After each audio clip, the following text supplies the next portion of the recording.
Hello everybody and welcome back to the channel here on Port Royal Pop, and welcome back to The Last of Us Afterparty. So what this show is a discussion show where week by week as new episodes drop, we just talk about the latest episode in the new series The Last of Us, which is based on the highly popular video game of the same name. And we'll talk about some of the things that have been happening in the show, some of our theories and what we are liking, what we're not liking, and some of our thoughts as to where the show is going from here. So just a reminder that this is a spoiler zone, so if you haven't seen The Last of Us Episode 2 by now, just save this video for later and come back and watch it with us, because we're going to be talking about everything that happens in the show as if you've seen it, and giving some of the theories and that as well. So yeah, welcome to The Last of Us Episode 2 After Party. But first, I just want to talk about The Last of Us, just in general, the franchise in general, and how much of an impact that this show has had since episode 1. So it's already been reported that this this TV series is HBO's second biggest series premieres, only behind House of the Dragon of all time. Well, actually, I don't think it was all time. I think it's like a pretty long time frame as anyways. But to put that into a bit of perspective, the House of the Dragon launched on the back of one of the, possibly the biggest TV shows of all time, Game of Thrones. It launched after years and years in a building of a fan base that, when House of the Dragon launched, that fan base came along and supported this show and got right into it. So that was House of the Dragon from HBO. But then along comes The Last of Us, which is not generally known to the wide public.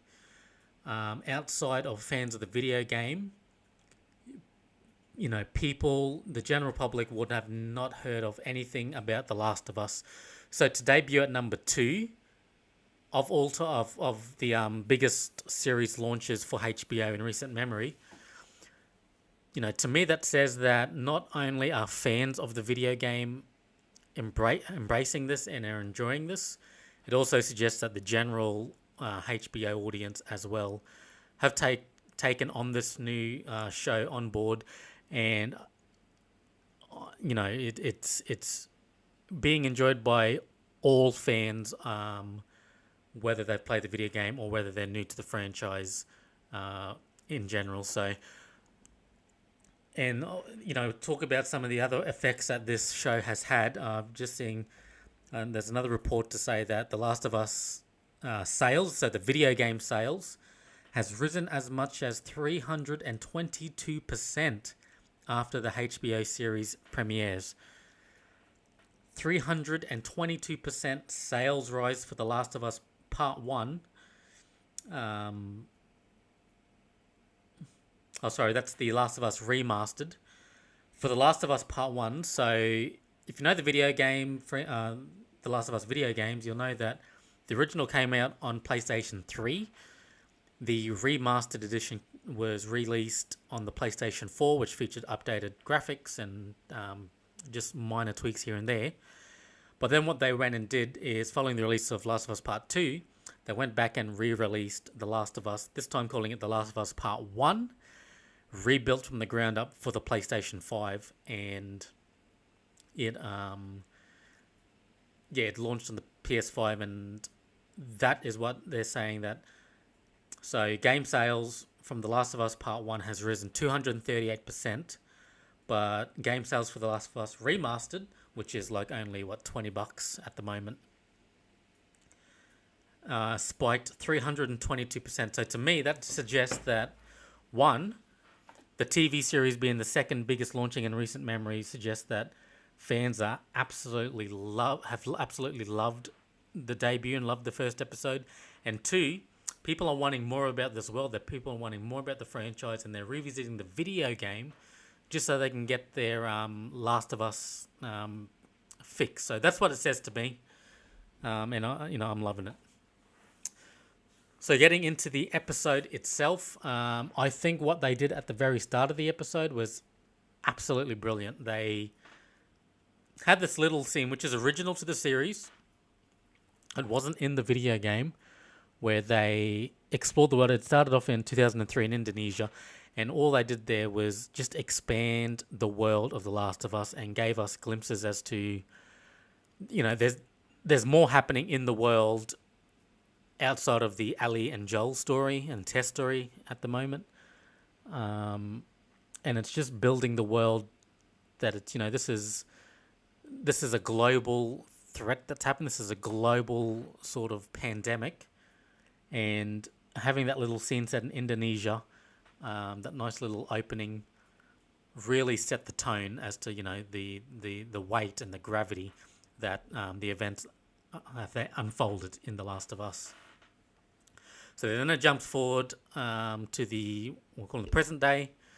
It's we're traveling with Joel, Ellie, and Tess. We get a lot of interactions between Tess and Ellie. Joel, for the most part, is probably...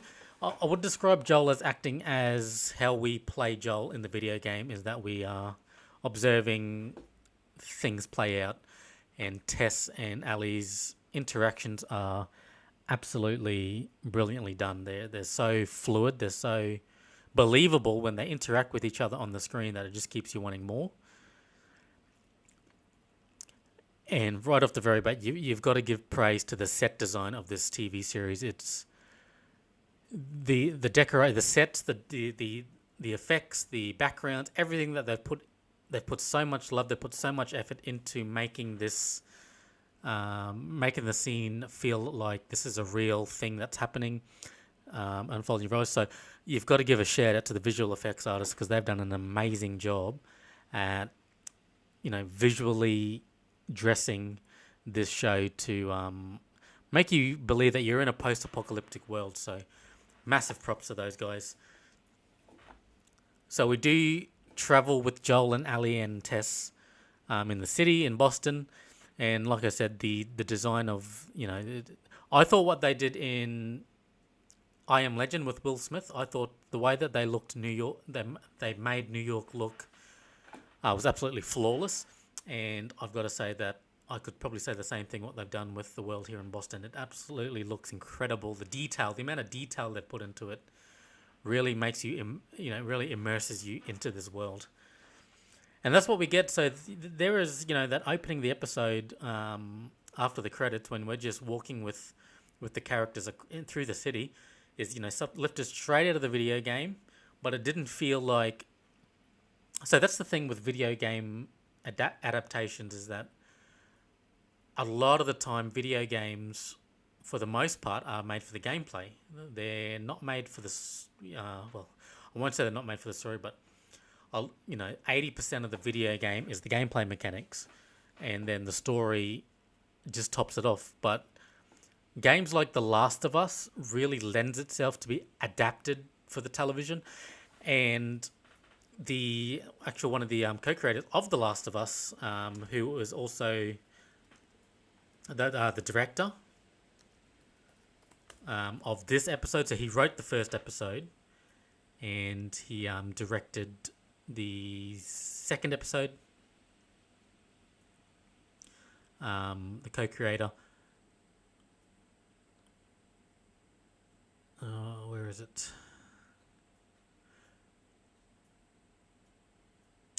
Neil Druckmann. He knows The Last of Us world. He knows The Last of Us story inside and out. But what he's done for the TV show, and we saw it in episode 1, is that there are certain elements, there are certain things that he's tweaked to enhance the story and to really help it cross over to a live action adaptation.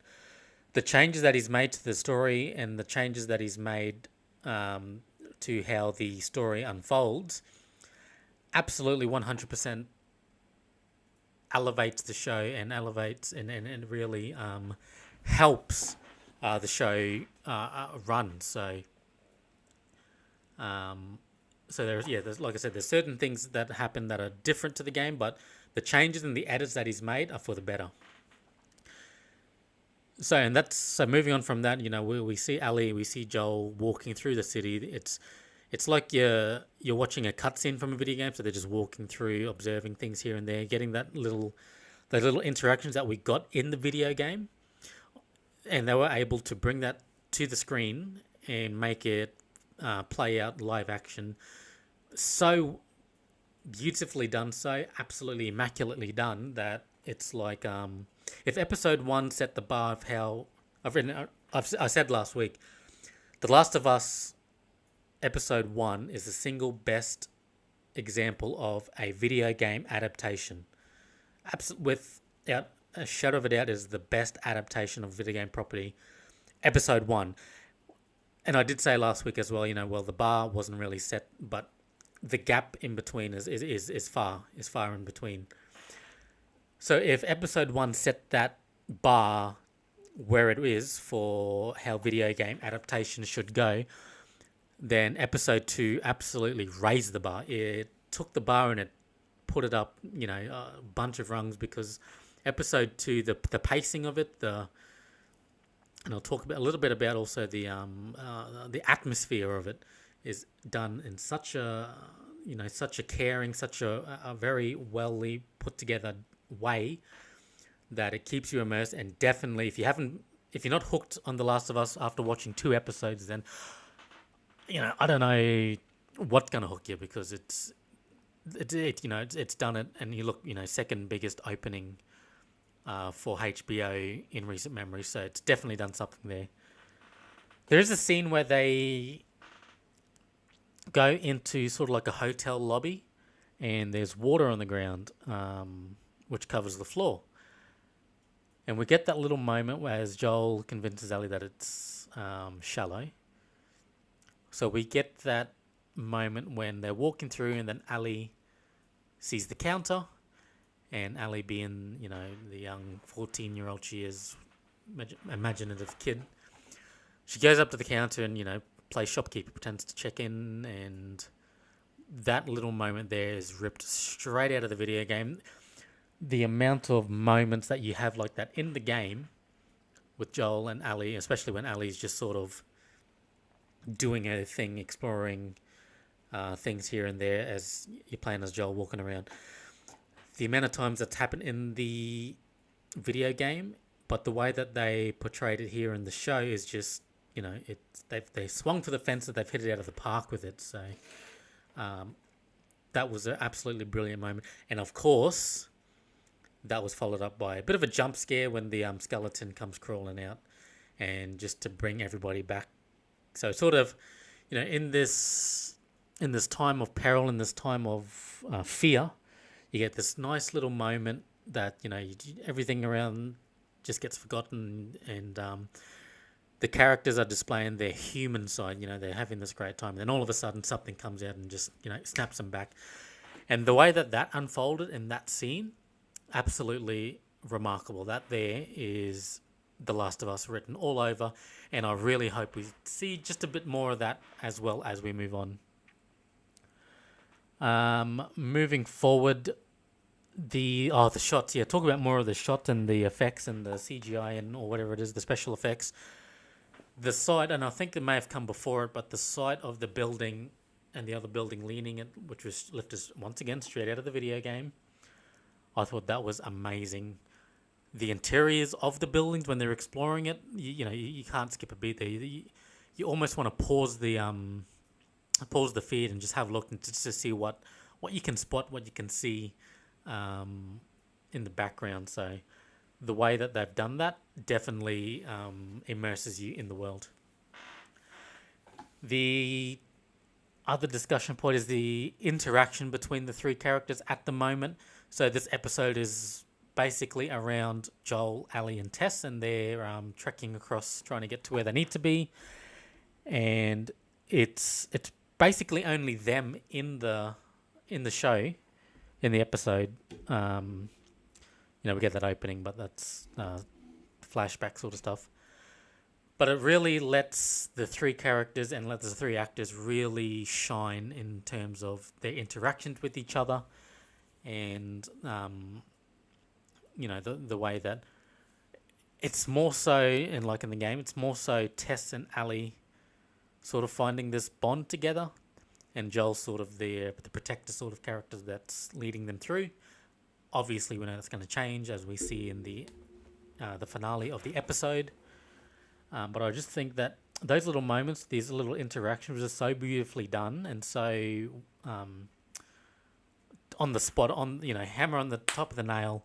I think that's another thing that just draws you into the show, like the performances that these three actors, Pedro Pascal, is absolute. This is, by the way, like I said last episode, this is Pedro Pascal's world. We're just living in it at the moment. But the way that he portrays Joel so far has absolutely been, next to nothing, beyond a shadow of a doubt. The perfect portrayal of Joel. And Bella Ramsey, who had her critics coming into the show when she was cast, but honestly, after the first two episodes, after the first episode, Bella Ramsey's Ali would have definitely shut up the critics and silenced them for sure, because she is absolutely nailing it in this role. And that's the thing that I see also, is that I've noticed it's a slightly different, a bit more rebellious, a bit more hard-headed Ali than the video game, which is another change from the video game, made for the better, because the character of Ali, I would probably describe her as more as the Ali we see in the Last of Us Part 2. Just a bit more hard-headed, just a bit more, a bit more of a smart-ass, a bit more of a, a character that's, she's 14 years old and she's been through so much already, and that's coming through what we're seeing played out on the screen. So, to all the critics who doubted Bella Ramsey as Ali, I'm sure they're all quiet right now. So we get, through that there, they go through the hotel, they see that beautiful shot, and then they get to the where they need to go to get through, and then we get that absolutely terrifying shot of a horde of infected that are just laying down, blocking the path that they need to go, and that visual of the infected all just laying on top of each other. You can hear some of the clicking. You can hear some of the zombie sounds that they're making. That's terrifying. That's just like, oh my goodness, they've come through this far, and that's where all the infected are. And as you know they do explain in it as well that the fungi, it's like think of it as like in Avatar, you've got the interconnected sort of AOA system. Well, that's pretty much what the Last of Us infected are like. They can sense and talk long distances and all that sort of stuff. So I thought that was cool. We get more about the why they're doing this. So we get more about Ali, as we've seen in the first episode. She's actually been bitten, or she's been she's got the mark that the infected have on her. And we get to the realization that, the Fireflies want her to find a cure. They need her DNA to help with the vaccine, hence why they're taking over. So we have more of that.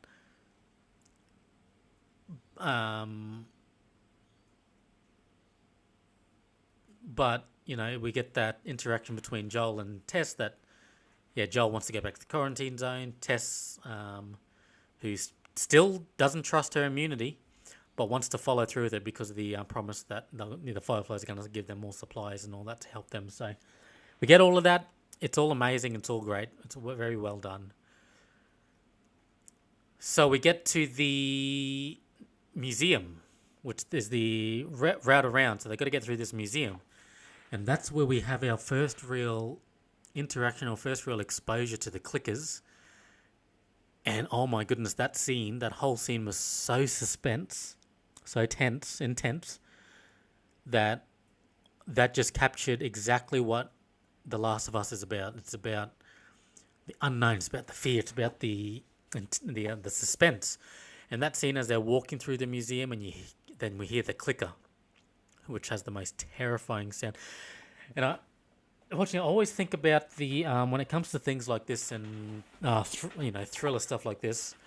I always think back to the first Jaws movie with Steven Spielberg, and the story behind that is that the mechanical shark malfunctioned. They could never get the shark to work in the water. So to work around that is that, well, they can't show the shark on screen because it's not functioning. It's sort of twitching and all that. So they'd had to decide not to show it. And for the first few moments here in that show, when they're walking through the museum and we just hear that clicker in the background, that's the type of fear. So Jaws was a scary movie. It was scary because you can't see what's coming. You can't see what's there. And that opening few moments when we hear the clicker but we don't see it was absolutely terrifying. And then it comes out and then we see the clickers, which look amazing, by the way. They look terrifying. They sound terrifying. And so we get that whole part there where, they're forced to shoot him. And then Ellie gets bitten. Once again, proving to them that she's been bitten before, she's been bitten again. This is,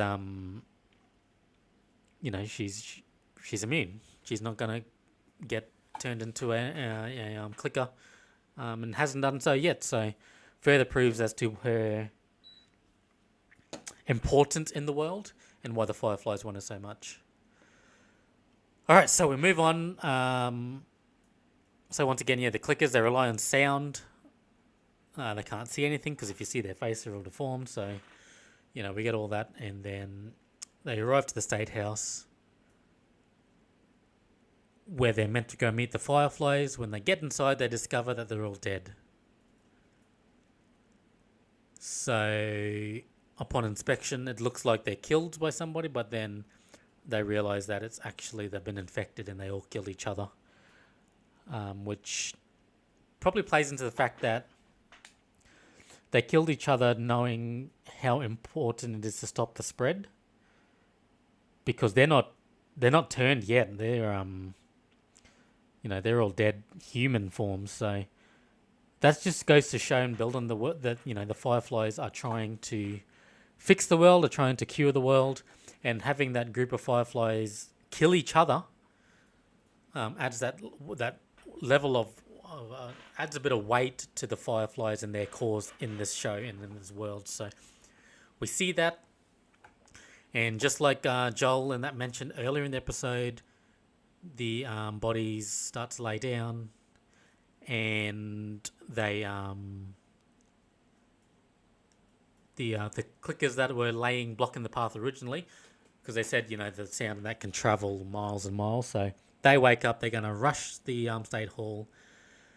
And that's where we also see that Tess has been bitten. She's infected, and we get that, that quick straight into it. All right, from Tess, that this is what's going to happen, Joel. You're going to go save yourself, go save your can self. I'm going to stay here and going to take them out. The hero sacrifice that we see in the game carries across in this one, and this lady that's sort of been Joel's rock, definitely had that emotional weight to it. Not as much as the big moment from episode 1, but knowing that she sacrificed herself to save Joel, and then you see Joel's reaction too when she does that.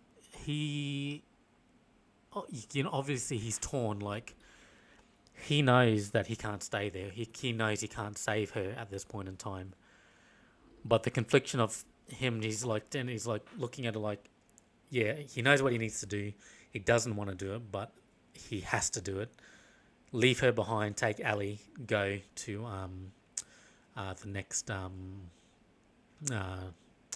place which they need to go to, which leaves the infected to run through the building and Tess blowing it up, covering the room in gasoline grenades, and it explodes, and then that's when the episode ends. Oh, a lot to unpack, a lot to get through, but like I said already, I think this episode builds on the first one and definitely raises the bar of how good video game adaptation storytelling can be. I'm just watching it, like this episode runs for about 50 minutes. It is the fastest 50 minutes that I've ever, I had to check is this finished? It was only 50 minutes because it just absolutely breezes away. That's how invested you become in the show, that time just flies. Like, you're just watching the show, invested in what's going to happen, going with the story. The pacing of the show is actually absolutely brilliant, and I'm really looking forward to seeing how the rest of the show goes from here. So yeah, at the moment, we've the first two episodes of The Last of Us, we've introduced to Joel, introduced to Ellie. We've we had to get to the point where it's what everybody remembers from the video game. It's that it's the story of Joel and Ellie. So we're now getting to that point in the show, 2 episodes in, that we're going to shift gears now towards that Joel and Ellie story that everybody really remembers and everybody really loves. So I'm really keen to see what happens in episode 3. I absolutely cannot wait for that to drop next Monday here on Binge. But now the question is for you guys watching along.